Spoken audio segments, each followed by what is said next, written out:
Brilliant. Look at the camera though. Ready to rock. I recommend it. Hi, welcome to the Brilliant Podcast Welcome back. with your host, the wonderful Maria. And Harvey. I mean, you could give me something there, Anyway, And to the topic at hand. So on this episode, we're going to be exploring AI travel. and creativity. Yes. Cheers. So my question to you is, what's your ideal future? When you're older, what do you see? In 10 years? No, like long way down the line. And I know, obviously the world changes, there's lots of things going on, but right now, what can you picture your future?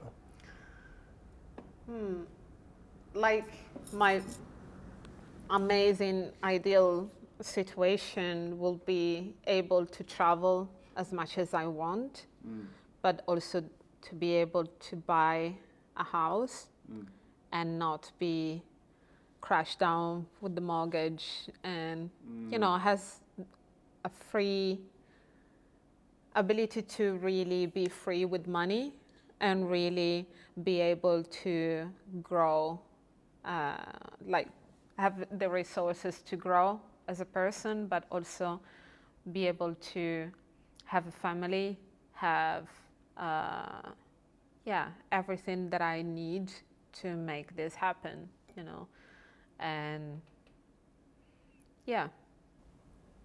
So you kind of want the freedom to have a family and kind of not be constrained.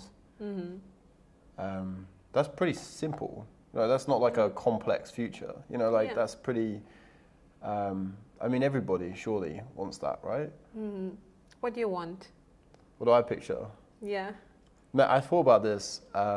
Like colorful dress for sure. Obviously, yeah. Every day. More green.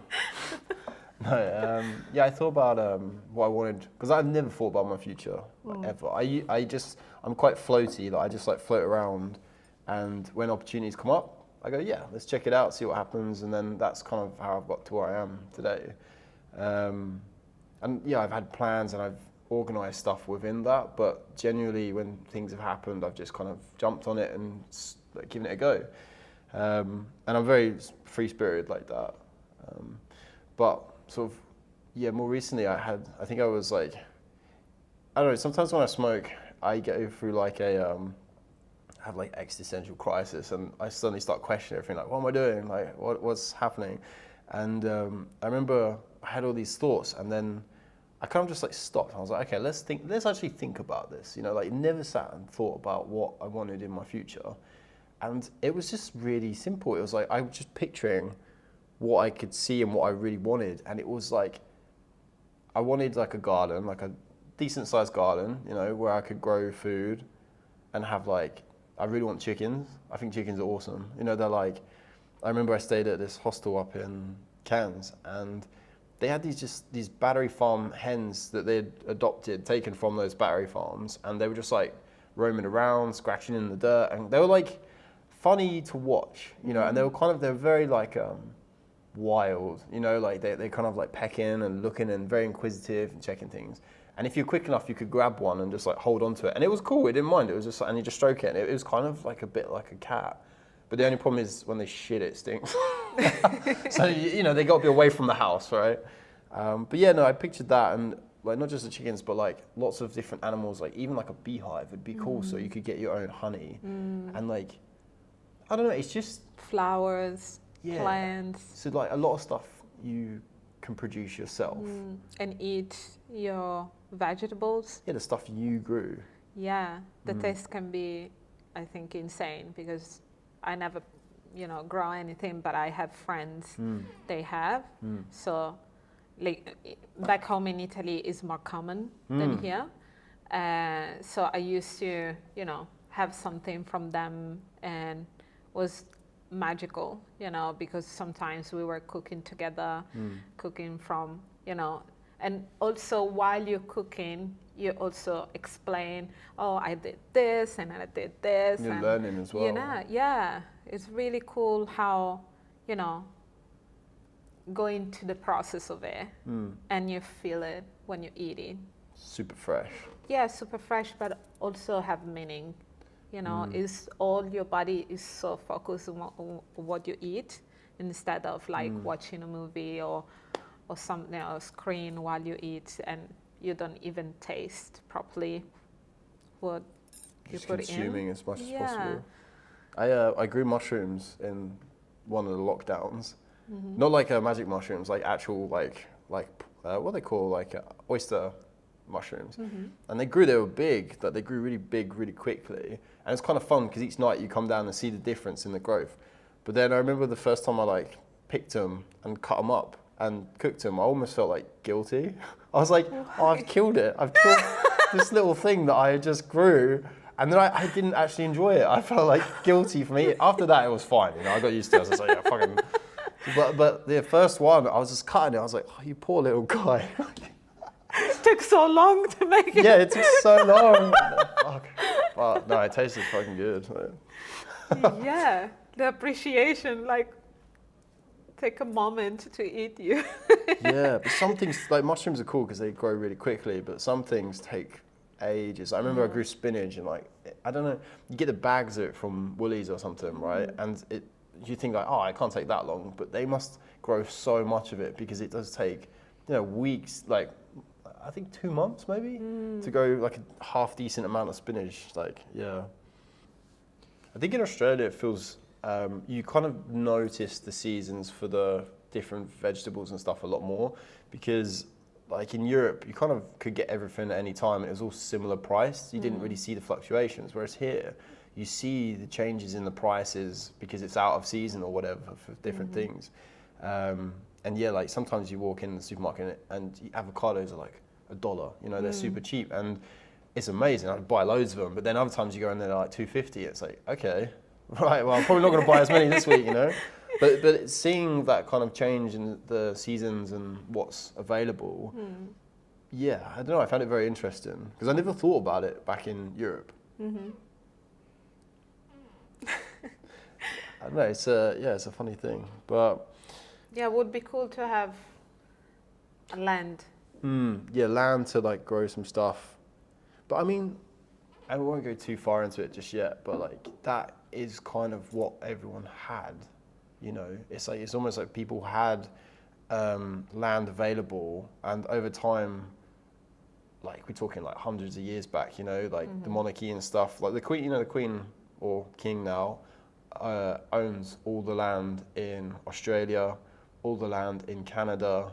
I think not America, obviously, but then in England, I think New Zealand. Like they actually own the rights to everybody's land. So even though you buy the property and you on paper own that land, you don't. It's actually you own it for a certain period of time or so. I don't know the exact things, but when I read that, it kind of made me feel a bit like weird because I thought, wow, so like you work all this time to buy this piece of land, and I mean it's unlikely, but law enforcement could have like come Take along it out. and just take it away and go, oh, this is the king's, you know. How strange is that, you know, that we live on this planet yet we can't actually own a piece of it. But we have the rights. Yeah, of course You we do. know. But other people kind of stand in the way sometimes. It's hard to, I think, through this example, you can see how the, structure is being built through years, and the system that is so wrong, in my point of view. But even the right to travel, to be honest, like. So this is interesting, actually. Let's talk about travel and how, because I know we've had some similar thoughts on this. Like, before the pandemic, and I know fuel prices and stuff have gone up, but people were traveling a lot, like loads. You know, it was so easy to get like a package holiday somewhere and go see different cultures. So cheap. So cheap and kind of, and I know obviously the usage of the fuel and the planes was bad, but you provided a lot of sources of income for people in these places. Tourism. Tourism, and also it's helping them build up their countries, you know, because it's giving them money to finance themselves. Yeah, good tourism though. Yeah, of course. Like good travelers, I find not only to go and smash the system or whatever, the people that lives there. So we're talking like Prague or Zante or, you know, like the full moon party where people go and like you get fucked up. You have like, dude, the full moon party was so sick. Like I remember I went in 2020 and like they set fire to this huge like sign. It was like welcome to 2020 and like music, the psytrance, everything was kicking in. And it was great, like it was really good fun. But then I remember like the next day we sort of walked around and me and a bunch of friends we were all hungover, you know, like struggling. I broke my toe, like, so we were all struggling. And yeah, we walked to the beach and they cleared up like a lot of the mess. You know, there was bin bags full of like rubbish and litter and stuff. And like we weren't super early, but there was still like loads of straws and plastics and stuff like everywhere, you know. So we picked up like little buckets and we were walking around just like collecting shit. We didn't think about anything of it. We just felt like, you know, like we were here, we partied, so it's kind of, we should be involved with this. But then it was funny because in front of us, I remember there was like a couple, I don't know where they were from. They were like a fair bit in front of us, but we were just like, because we were all hungover, like watching them. And the guy like just chucks his bottle on the floor and we were all like, what? Hang on a second. And then we saw he like said to his girlfriend, oh, wait, like go back. He picks the bottle up. No, that was it. He said to his girlfriend, oh, film this. And he essentially, the bottle was there that he chucked on the floor. She filmed him picking the bottle up and walking over and putting it in the bin. I don't know. It's just wild, you know, like, are you doing the right thing all the time with or without the system with or without the recognition? Told? Yeah, the recognition or like, it's wild. I don't like, there is, I think, different kind of travelers around the world that, you know, people that travel for long periods of time, I think they get involved to the communities, they can understand them, they understand really the system. Get the little intricacies. Exactly. So they respect them. You know, you have the right to travel, and also you go inside and live with some families. You know, you really exchange lifetime together. And this is really cool because they give you, they open up, they, you know, introduce you to their home, their culture, their food, and everything. And then you help them as well, you know, to have news from other countries. Or, for example, when I used to spend the summer in Morocco, I loved it because I grew up in Italy mostly, but going back to Morocco was like, oh, tell us, you know, about everything, how they think, how in Europe, you know, is something big for them, is something really far away, even though it's so close. And it's cool to exchange way of living, way of understanding things. So I learned from them, but also I exchanged my knowledge or what I had to give to them. Not only, you know, the last chocolate or the expensive bag. It's that exchange of ideas, isn't it? That's like, that's what has progressed humans for so many millennium. You know, it's like, and I'm not saying travelers are responsible for this, but you know, you go to a different country and you see how they do things and you go, wow, that's actually better. You know, that's actually, they do that in a better way. Like for me, maybe it's because Australia has a lot of abundance and people seem to, in England, I felt like people use things like eBay a lot more. So you like sell your stuff. You know, if you're done with it, you try and sell it or you bin it, whatever.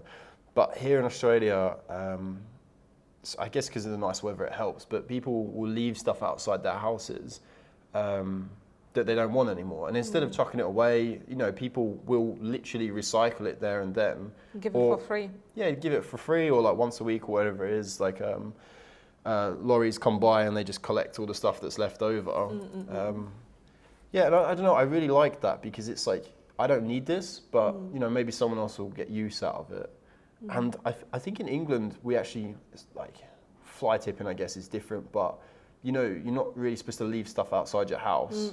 You know, that's like seen as like you're littering, it's a mess, but it's like actually let people just like walk past and see and go, oh yeah, I could do that. And that way people don't nick stuff as well, because it's like, you know, there's stuff everywhere, you know. Even the bookshelf, you know, in some places. Yeah, which I'd never seen before. The bookcases, which is like just everyone, you finish your book, you go there, you leave it there, and then people can come look and see if there's anything they want to take. And even when the pandemic... I lived in an island just when I was doing my road trip on the East Coast. And like I lived with the single mom who would exchange of rent and look after her kid. And we were walking around the island, and there were like old fridges.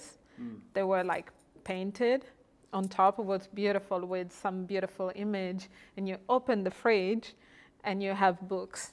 Oh, cool. And in the middle of, you know, nowhere in like this beautiful island. And it's amazing because, yeah, we collect some couple of books, really interesting. It's like a lucky dip. You never know what you're going to get. Yeah, right? yeah. Oh, And that's it's really cool.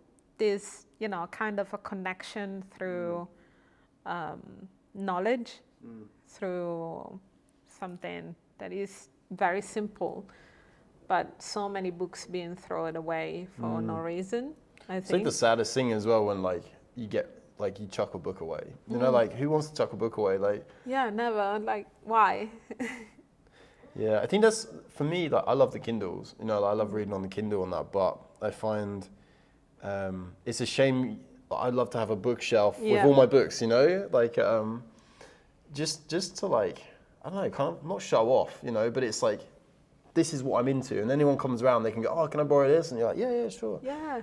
Like I remember that guy after the meditation where we went to his house and he just had every wall was covered in books. You know, it was almost like whoa. David, oh my God, is a teacher. How old is he? I'm sure, Uh, pretty old. Yeah, it's quite old, like 65 or 70, and is amazing because he has like books everywhere, like mountain hills of books everywhere. Yeah. We were like sitting next to a lot of books, talking about everything, about cultures, and yeah, it was. See a few I've read in there as well. The old Sapiens and whatnot. Yeah, it was amazing. But yeah, like traveling with the sense, you know, because it's not traveling because I think Western's, you know, way of living that stress us very much. You know, you have to work, do your shit, and then you can have, if you're lucky, a holiday. You know, You earn enough. and then when you have a holiday, you over, you know, and you don't see that. You just want to other release. people. You know, Yeah. you want to release all that pent up energy or like repression. Yeah, but You it's know? too much energy, you know, that Yeah. you don't. It make you blind in a way. Well, it's not balanced, is it? It's like extremes. Like Yeah.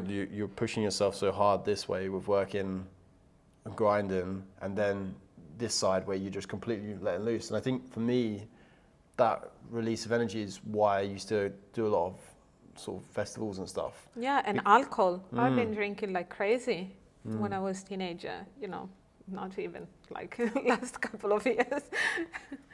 You know, and But like you're saying about travelers going to places, I think sometimes people go for the wrong reasons, you know. And I mean, no reason is wrong because it's your own, what you want to Right, do, right? yeah. But like I met a guy who, we didn't really click too much.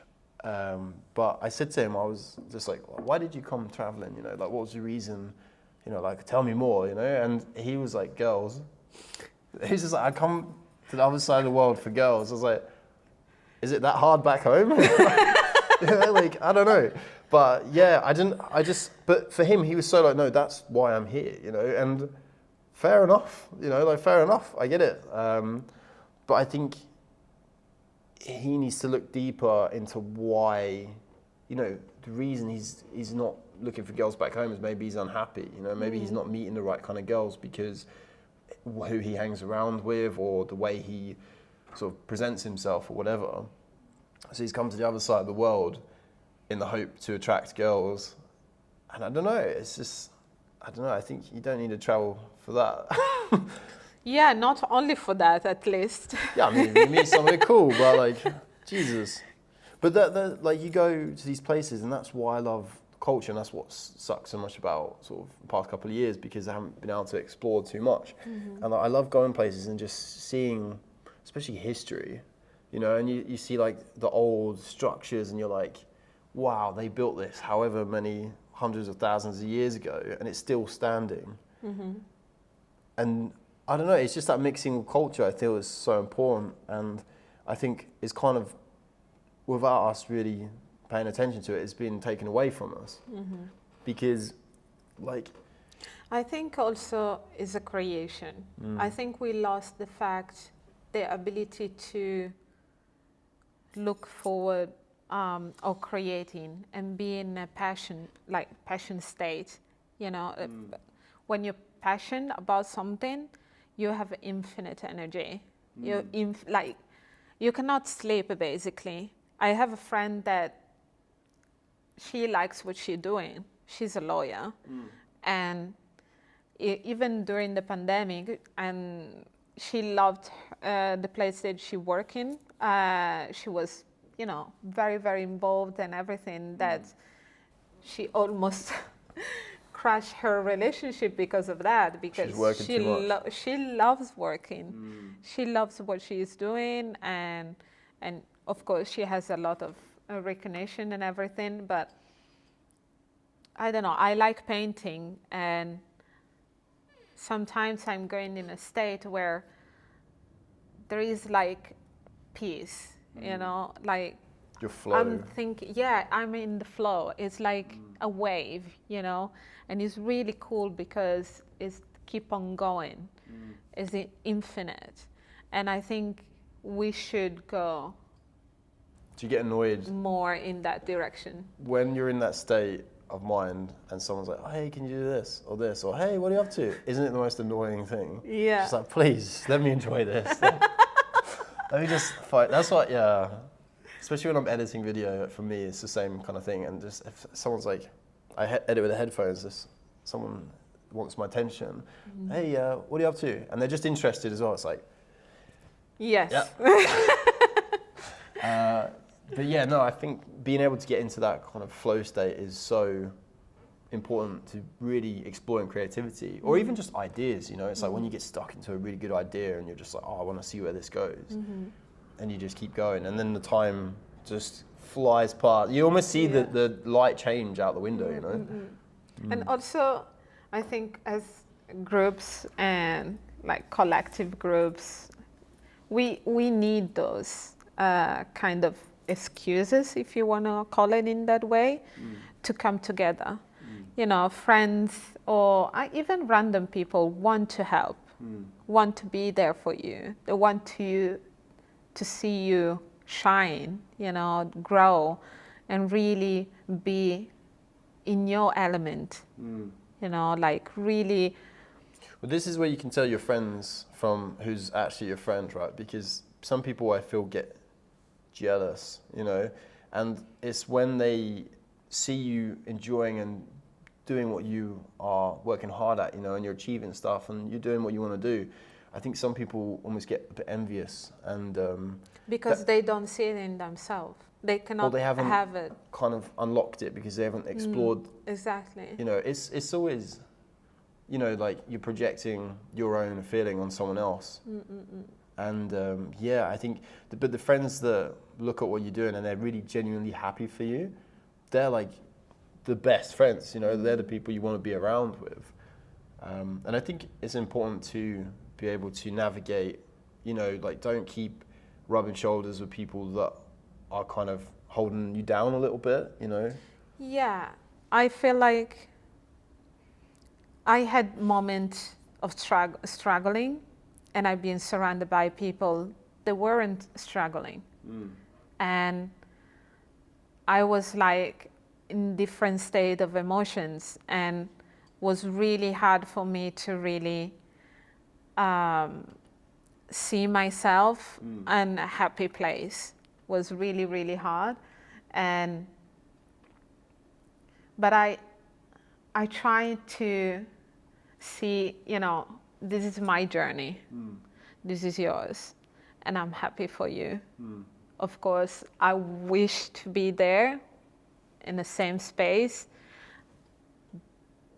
Yeah, it's necessary to see and respect, I think. I found necessary to have a conversation with my friends at the time to really, I can help you, I be there for you, and there is a moment for you to shine. Could you please respect even my, sadness, that I'm in too, and respect that moment too, because I will get in the moment of shine, but for me it's necessary a moment of processing that downtime. If you wanna, it's hard to make it live in the same space, and respect the two spaces.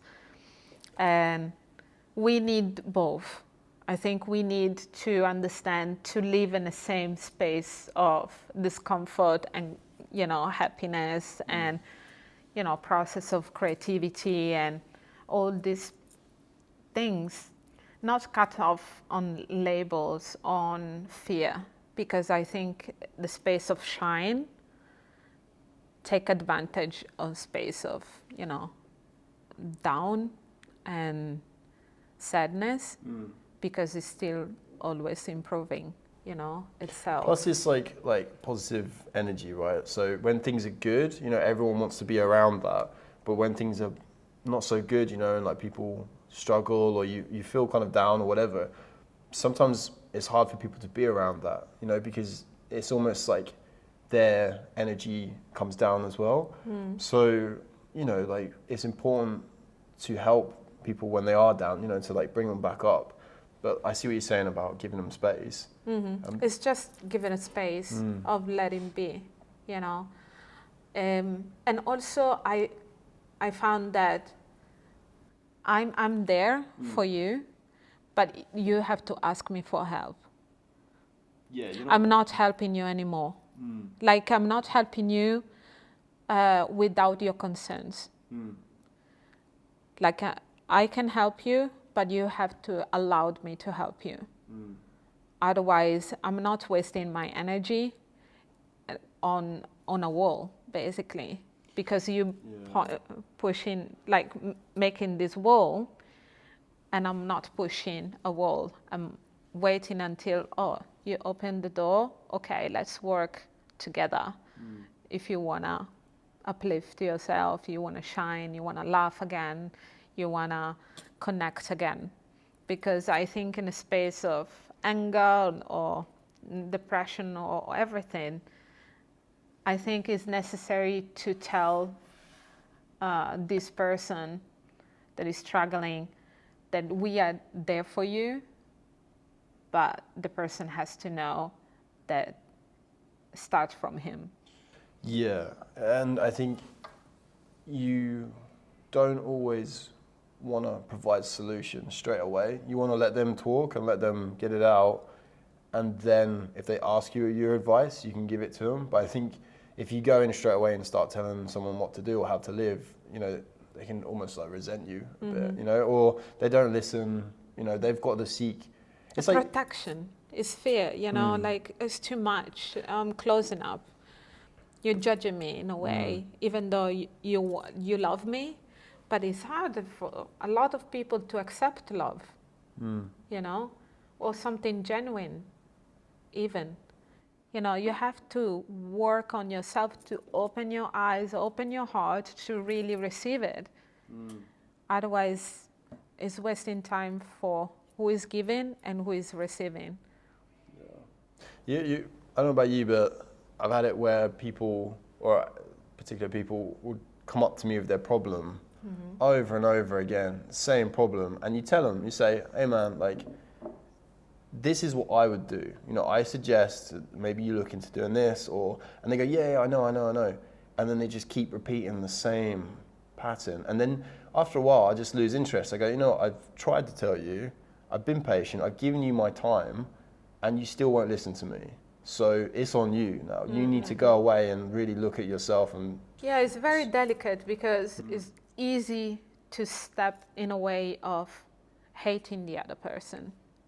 You know, But hate not just and that, love. it's like, I find it, like, it can be just frustrating, you know, like, you kind of just, like, okay, I've tried, I'm gonna sort of rinse my hands of you until you get to a certain point and I see progression, and then it's like, okay, now I can help you again. But it's the old saying, isn't it? Like, you can take a horse to water, but you can't make it drink. And I think it's so true. And I had this big problem in my life where I've always wanted to help everybody, because my sister has like global delay, like learning difficulties and that, and I think because of her I've always, and other things, but like I've always been there to like help people, you know. And I think I've tried too much to do what I think is right without, like you said, giving the person the silence and just being there for them and saying like, hey, you want to talk about it? And they let them just talk and just, you know, and like you said to me before, if you're always giving so much of yourself, you know, you're knackered, you've run out of energy because you've given away too much. So sometimes when you just listen to people, you're not actually giving them any energy. You know, you're there for them, but you're not really exerting yourself in many ways. And I think it's really useful. And also, the funny thing is because they want somebody to talk with. So in the beginning, you're trying to give them advice, okay? You give them advice, they don't listen, they close. And then you start not giving an advice anymore and just listen. So they start talking, and randomly they realize you're not giving any advice anymore. And why? What's wrong with you? So they start asking you questions, you know, and really be interested about you. So this is like very simple, but really change the game because they really start to see in you, not being, you know, overwhelmed by you and closing and Especially closing for more introvert people as well. Yeah. You know, like they're like a cat, you know, they got to come to you, right? Yeah. You know, I think sometimes I'm like a Labrador. I run around and I'm too loud or whatever, and it kind of scares the introverts, you know. But it's like I want to help you as well. You cute little fucker. Nice earrings. Oh, thank you. Where'd you get those? A friend of mine. This is their name here, so check them out. Yeah. This is our really first nice. sponsor. She from California. She lives in Sydney. We just become friends, and yeah, Beautiful. I bought from them, from her, these ones, and another couple for a friend that she's gonna have a birthday this week. Cool. Yeah. Yeah. First Okay. sponsor. She doesn't know it yet, but Okay. Let's open your chakras. Open your arms, okay? We have a lot of things to talk about. what is a woman? What is a black woman? You tell me. I'm not in a position to answer that. I think, no. What is a woman? Define a woman. Can you do it? Because they're struggling in America right now. Oh, God. Okay, I know what we should talk Okay. about. Tell me. Let's talk about this new book that I've discovered. Okay. Actually, a taxi driver, a fellow Tell the whole psychonaut. story about it. The taxi driver and everything. Um, And you were going for a shoot. So, yeah. So I was on a shoot, and you know, like the client was quite intense with business people. You know, like very business, and it sort of after I was kind of like, wow, I need to be more intense with my business. You know, I need to like get on the grind even more, and like work harder, I guess. I don't know. It sort of made me question a few things. And then it's almost like the universe goes, hang on a second. Like I step into the Uber and the guy is very silent, very composed. And I've sort of sat in the back and I'm like hyper because I've sort of been on this intense shoot. And the guy, I was like, oh, what are you up to? And he goes, I do some of this, some leadership stuff, this and this. And then he mentioned blockchain. And I was like, okay, now I think we're getting somewhere. Like, yeah, I know this. Like, I was like, as soon as I hear that, it's like, okay, we're kind of on the same page, anti-conformist. Like, and then we obviously started talking about Bitcoin and that. But he was telling me, we were just having a great conversation, but he recommended a book, which was Power versus Force. So I started reading that. It was really, it's about the fact that there's different levels of consciousness, and it actually defines each level with proven, like they do like tests where they test how your body becomes weak or strong. And I'm paraphrasing all this because I'm still reading it, but the essentially when you do something that's not honest or like truthful, you become weak. So if they ask you to hold your arm up, we should probably do this test, but if you're lying about something, they can put your arm down, subconsciously. Or if you're telling the truth, you stand strong, and they can't push it down, and this is like, you don't even try to resist it, you're just there. But it's the same that we were talking about, how your body talking about yes or no.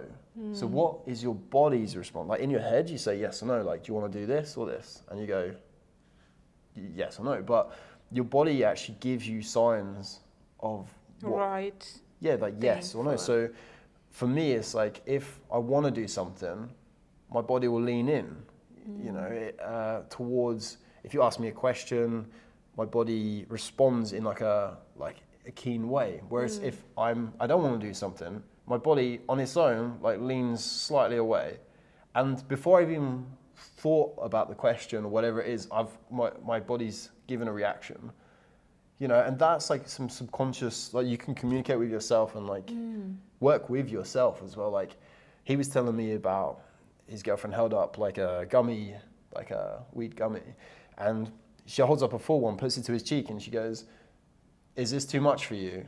And his body goes, "Yes." So she sort of halved it and goes, "Is this too much for you?" And the body goes, "No." And she goes, "Okay." And then he had a good trip. And I mean, this is kind of like a bit trippy, whatever, but this book actually explains how this all works, and that we're all kind of connected to this like knowledge base that's way deeper than us, like than our ego or whatever. But yeah, no, great book, really worth a read. But it's like a database that we already have you're already inside. tapped into it. Like you must have, I don't know if you've heard about the rats, where they will teach a rat, or a rat has to learn how to do a maze in one part of the world, and then rats in a different part of the world will know how to do the maze. And this sounds like fucking what? Like this sounds crazy, but apparently this is legit, So it's like there is this deeper knowledge source that we can choose from. But Understanding. But the book, it talks about the different levels of consciousness, and it very clearly explains who's in what category and how you're in each section. And like, for example, it talks about the military. So the paragraph, the graphic? Yeah, there is a chart, but then he sort of breaks down each level or stage of consciousness.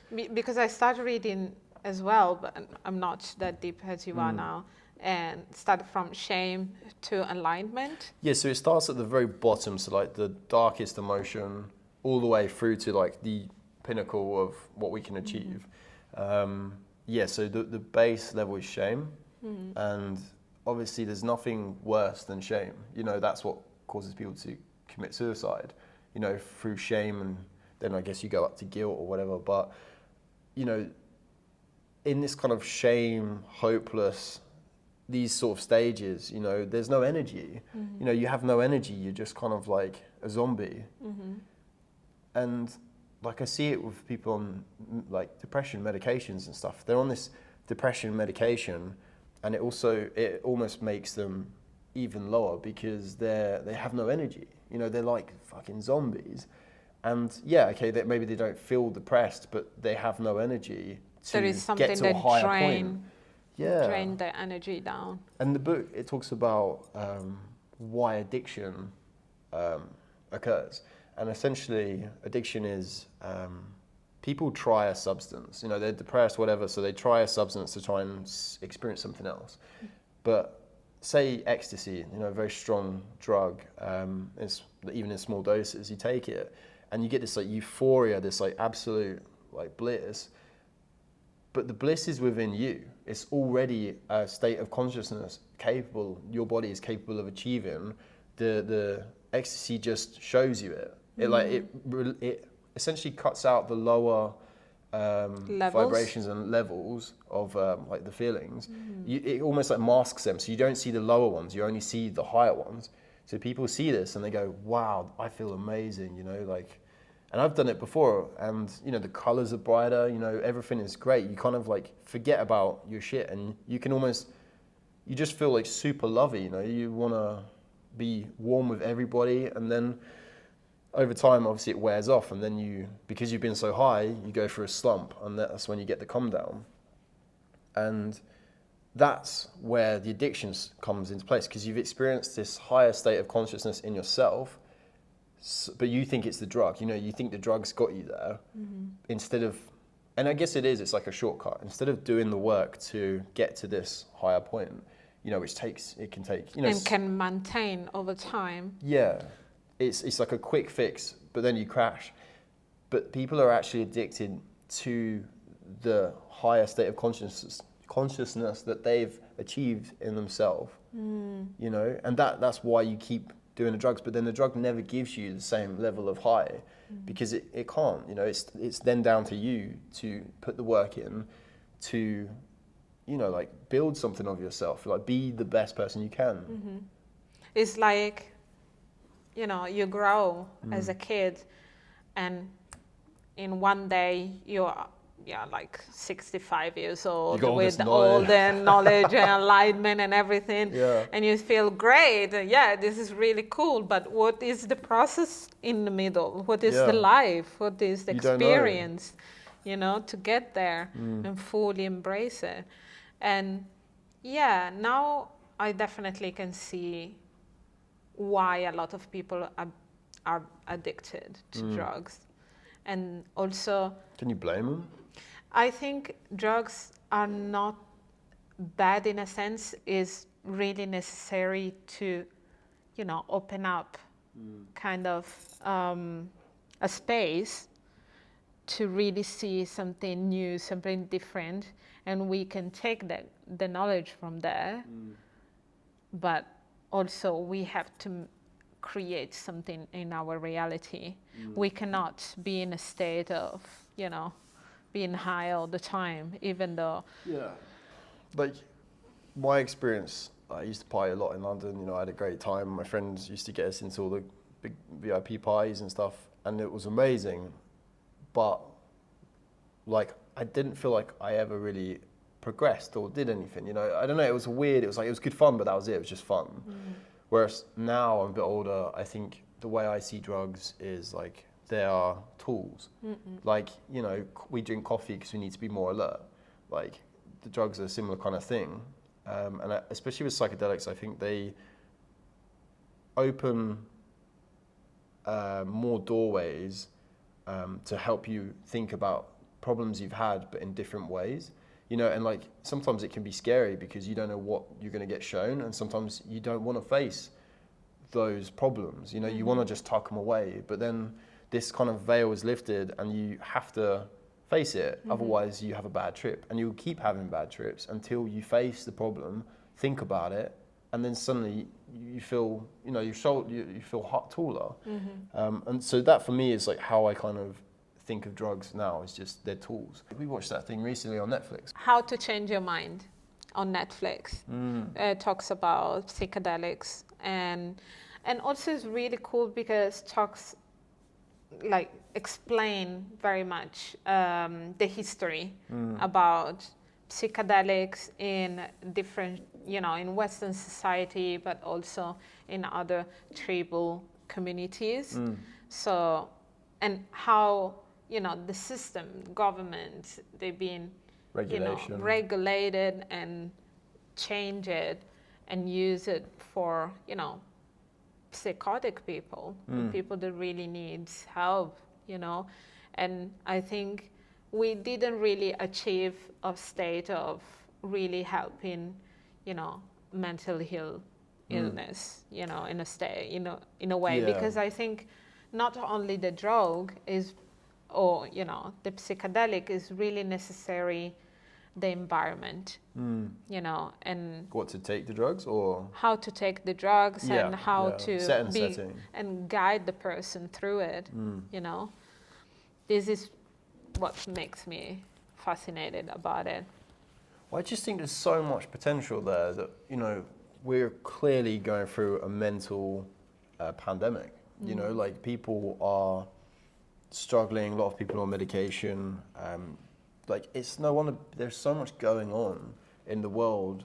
It's like not It just seems like confusing. it's not stopping. Yeah, and it's not going and to. I it's believe it's going to keep on increasing and increasing. Then it's down to us to find better ways of managing. Like if you sit there scrolling all day on your phone, you're going to fuck your brain up. Like you need to limit yourself with screen time or whatever.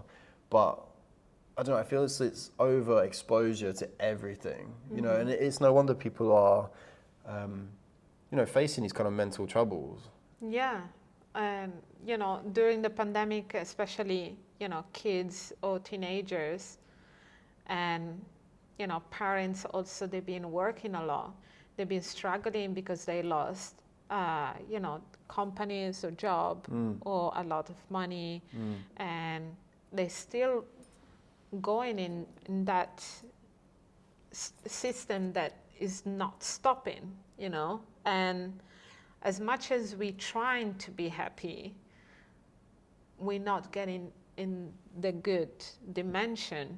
We have to keep up on what's going on inside ourselves, and I think that's why we come together and talk about this heavy stuff. Heavy, hopefully not so heavy all the time. It does feel like the solution at the minute is like put plasters on it. Take this will make you feel better. Put plasters all over the like ever bleeding wounds, and it's like at some point you have to like Face it. Yeah, face it, and just like find a solution, but like a proper solution to the things now. Because the thing is as well, like we look at humankind, we're looking at space travel, we're looking at like kind of going to Mars and doing all this and stuff.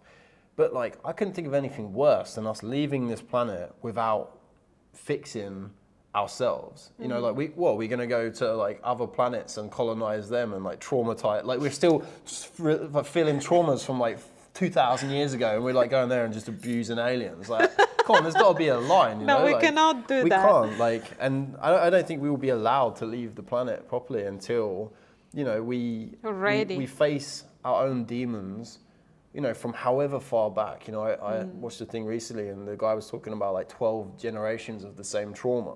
And you just repeat. What? Yeah, like you just repeat the same cycle over and over and over, and nice. And yeah, it's just something that unless you decide to take a stand and kind of go, actually, you know what, there's a problem here. Something's not working. We need to go a different route. Because if you don't, you're just going to keep living the same lives as your parents or, I think parents. we also have the capability to do that. As much as we're trying to maintain everything on the same state, everything is changing all the time. But that's the Like, only constant, right? That's the only thing that's... It's the only thing. If we take from science what they said, like everything is constantly changing. And we constantly in that dimension of changing because we have to, we need to. And this is what keep us healthy in a way, keep us aligned. What do you think about AI? Like the fact that you were talking about so much change happening. Yeah. And obviously AI is amazing, you know, it's an incredible tool that's going in and improving a lot of people's jobs. Like, what do you think about this as a graphic designer as well? I have a lot of friends in my department that they are very pissed off about it because, and also we're gonna see it in some point. I believe that a human touch will like a human mind, human ideas, genius that come from nothing, basically, come from a lifetime of experience to get to that idea. You know, that a robot has infinite database in it, but cannot really create that chaos, that random idea that come from the all, you know, in a sense of mind, heart, body, you know, touching, feeling, tasting all at once, you know. Well, I think the way I see it is like, and I think AI is actually really cool. I like. It's really cool. It's really cool. But, you know, I don't know. Well, the way when I edit a film, for example, like every shot has to be there for a reason. You know, there's a reasoning behind everything, and I love it when I'll sit with someone like a client, and they'll be like, "Why did you do that?" And I have an answer. I'm like, "I did it because of this." "Why did you do this?" "Because of this." You know, I always have like a meaning or a reason for doing everything. It's not just like I've got like two things, smash them together, and then it's gone like this is a new, like this is the new piece of art or something. There is reasoning and meaning behind everything, and I think for me it's going to take a long time before AI is caught up to that level of Decoding, understanding. yeah, the understanding of like why we do things. You know, why it's not just like mixing stuff up. But I don't know, but at the same time I think AI is really cool as a technology because I think it's going to help. You know, if you can see past, I think it's James Cameron, the guy that did Titanic, like the way he sees technology is like, how can it help me do better work? You know, and I think that I found this thing recently, which was like I had to transcribe a video, which is like, you know, you have this long hour-long interview, and to sit through it and cut through it, like, and listen to every little thing takes forever. But if you can just, like, there's a piece of software called like Simon Says, and I just drop it into, drop a video file into the software. It takes like 10 minutes, pay some money, and then it sends you back like a audio file, very accurately transcribes. Like, there's a few mistakes, of course, but like it's really good, and it speeds up my editing workflow drastically. And I can even like reference back and go, oh, you know, this and this. Whereas I guess, you know, you could say someone's job was to transcribe before. So I guess it has taken a job there, but it's a shit job. No, but also to create, you know, illustration, you know, and it's very creative space. And a lot of my friends are illustrator. So I don't like in that space, to be honest, when, like, okay, when it's working with you to make your life easier, and you also work for a client. But if everybody, you know, take this kind of artificial knowledge instead of a human knowledge of human experience, human touch, I think is very, very detached. So almost like what's guiding us as well as a computer telling us how to be. Yeah, because I love painting, and there is always a kind of a message that is a mystery for myself too. You know, I create this mystery, but also is a mystery of humankind in a way, you know, and is always kind of a message behind those things. And, you know, I think, you know, a computer, as much as like so intelligent, so whatever, don't have lost that its soul. intuitive mystery connected with your soul, you know? I think for me as well, like every brushstroke someone has gone in there and done that. You know, like especially for like actual paintings, like someone has sat there, put the time in to really craft this thing. You know, so that's almost like where it's got its value from. You know, It's like a soul, you know, Yeah. it's a soul expression. It's They've not given a only bit a of mind, themselves. you know. And I remember when we went to a gallery, friends exhibition, and we had the chat with a few artists there.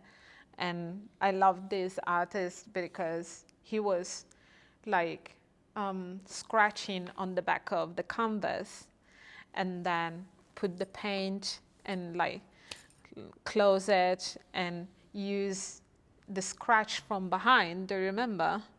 And he was following the color from the side and using different techniques. And he found, after like years, you know, of painting, he found pattern, you know, the same kind of images or little figures coming out, you know. And it's kind of a path that himself wanted to show him, you know, in a way, and was really the subconscious is talking to yeah, him. kind of. Yeah. It's something. It's not only your ego, your mind, but also your soul, your heart, your, you know, past life. If you believe in those kind of things, want to show you something, you know. And one is something, you know, too intelligent or too. I think you miss things, right? Yeah, I think we can miss something, some values, some real stuff under if we can keep creating stuff just. We want to make things easy. We want to make things comfortable, make our lives easier. But I think in doing so, sometimes we're actually missing part of what it is to make us human. Sometimes like a bit of struggle, you know, like how do you're like stuck on a puzzle or like you're trying to work out how to make something work. You know, like for me, like if I'm editing video, it's like, oh, I want to have this effect, but how do I get there? But the feeling afterwards, you know, the feeling you build something, you create something, and you're like, oh, I built this, oh, I make this, oh, do you want to see it? Oh, let's grab a beer and see what I make it. And if we can see something through it, this is a cool energy that we have to create. Not like, oh, yeah, they make it, let's grab a beer and yeah. Yeah, I don't know. I think the time, you know, you spend like months or weeks on a project and then it's... And talking about, like, as an Italian, like, we talk about small things the whole time. You know, I think small things are very beautiful, like even food. We like to eat and talking about food the whole fucking time. The whole time, like, it's crazy. And I don't know, and also as a graphic, creative writer, I like to really pay attention, you know, on things. So this is what makes me going, you know. How do you think AI is going to help us? I think if you have a big project, you know, and maybe a small budget, and you have, you know, make, as you said, I didn't use it yet. So make it faster, make like different example of few things. And for example, creating logos, you know, you can eventually say, oh, I wanted this and that, and I have a few examples, but not taken as it is. You can take part of it and then incorporate for your ideas. So this is how I used it with logos, was like you type in a bunch of things of what you kind of want it to be like film, something, and then it gives you a bunch of ideas. So then, like you just said, you know, you take, okay, that one's cool, that one's cool, that one's cool, and now like maybe I need to like mix them together and do something else with them. Yeah, play with that. You know, this is save you a lot of time because as a graphic, we have to be fast on, okay, this client want to, I don't know, a horse and a stars, like Great logo. running around, whatever. And you have to look at so many things at once, and then you doing in your mind, and sometimes is overwhelming, you know, and you spend hours. That's why a lot of friends and me too in the past, we were working until 10 p.m. You know, like we were Trying to hit working deadlines. after to keep up. And it's weird because we don't have enough credit for that But time. this is why I went freelance, because I was fed up of working for someone else and them getting the credit for me putting in all the hard work, you know, and like that's like I still worked with the same companies and that, but then it was all my own credentials, you know, and I know I really like that, and for me it's like that's why I want to build a production company my own from scratch, because this is me, you know, like this is me and like how I decide to do things. And I'm not saying it's better or worse than anyone else, but it's like this is just pure me, you know. And so I think I'll work harder at that. And also when you create something that is yours, It's like your baby. yeah, you put your values in it. You know, is part of yourself fully. And, you know, doing little jobs to just pay bills and just to, you know, have a meal and, you know, live in a survival mood is just madness. And this is, I think a lot of people being stuck with, because they don't stop or pause them life in a way that they think fully of what they really want, what they like, all the You're just energy is knackered, right? pushing You know, forward. you work all this time on this job, like where you're not really moving in a direction you want. You know, and you're spending all your energy on that. When you get like a day off, you just want to sleep. You know, and like I think this is kind of intentional. You know, they want people to work, and this is why I'm happy when I see like I can't remember what they call it in China, where it's like laying flat or something. You know, and essentially people are just saying like, hey, everyone's worked so much, I'm never going to be able to compete with these people that are already up here, these high achievers. You know, the bar's already set. Like, I will never get to this point, so fuck it. Why am I going to try? And they're actually just saying like, no, I'm going to get an average job, work to get my basics done. And it's kind of, I see this happening in the West as well. Like, everyone's kind of just like, you know, all the way up through the like early 90s through 2000, after the crash.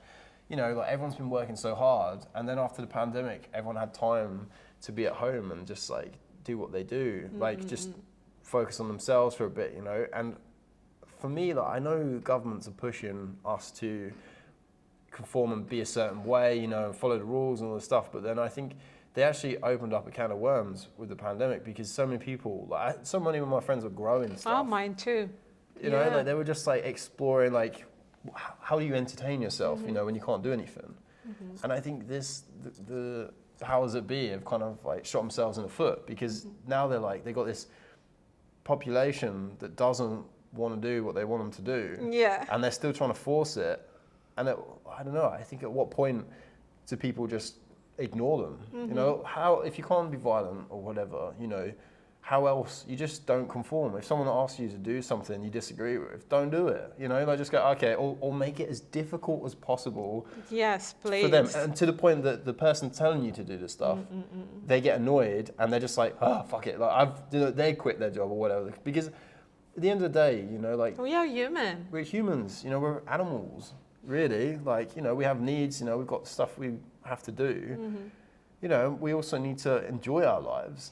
Yeah, and also I'm just picturing, like to answer your first question, like my future in a, you know, in a beautiful environment, really, where everybody has, I don't know, a space or a shop or something that really creates and be, you know, fully themselves, you know, have, you know, I have my kids and have a chat with the random people, and you really send you this loving of them life, you know, loving on creating something, you know, can be earrings, can be, you know, t-shirt, can be something, you know, and as soon as being created with intention, care, love is amazing, you know. But this as well, people don't like the reason for doing anything. Don't think of money. This is the worst reason to do anything, in my opinion. Money is a byproduct when you... It's artificial.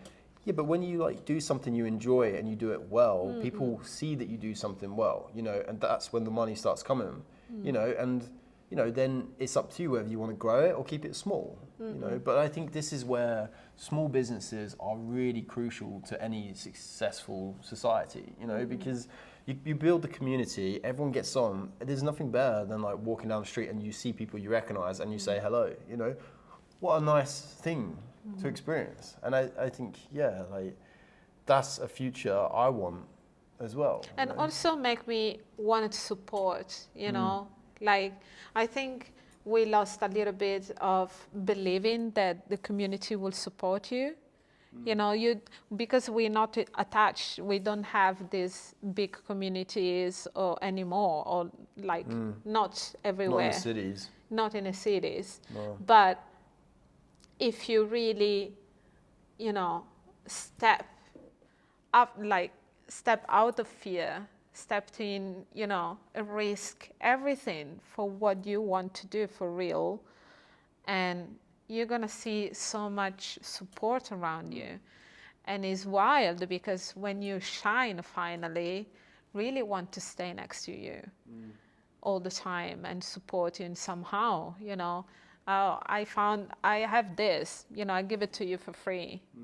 Money is really something not necessary sometimes. Yeah, it's just a tool. Like psychedelics. You know, people can get addicted to both. So, but yeah, no, I think that's cool. Thank you for sharing. If you enjoyed what we've talked about, please like and subscribe, and we'll see you next time. Brilliant. I recommend it.